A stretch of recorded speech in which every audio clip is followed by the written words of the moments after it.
In recent months, we've seen growing concern over the United States' mounting debt, now surpassing $34 trillion. This ballooning deficit has sparked fears of unsustainable government spending, increased borrowing costs, and weakening confidence in U.S. Treasury bonds, traditionally viewed as the world's safest asset. Adding to the complexity is bond market uncertainty. Investors are demanding higher yields due to inflation fears and interest rate hikes by the U.S. Federal Reserve. As bond prices fall, the cost of servicing debt increases, creating a vicious cycle for governments and bondholders alike. But here's where Japan enters the picture.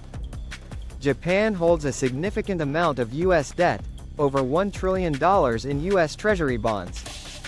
The reason is tied to the Bank of Japan's ultra-low interest rate policy, which has remained near zero or even negative for decades.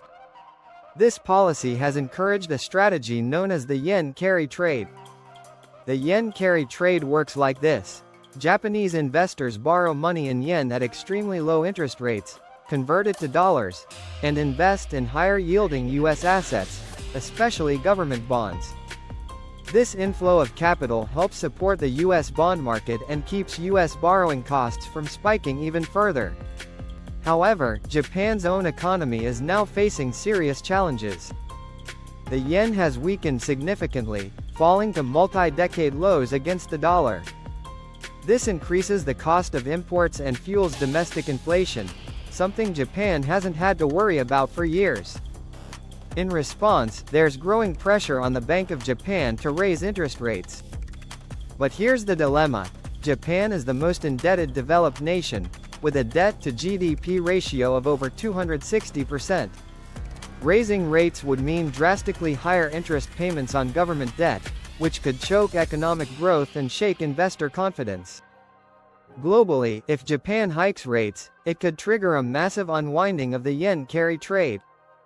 This would mean Japanese investors pulling money out of U.S. bonds, potentially causing bond prices to fall and yields to rise, making U.S. debt even more expensive to service. In short, we're witnessing a delicate economic balancing act.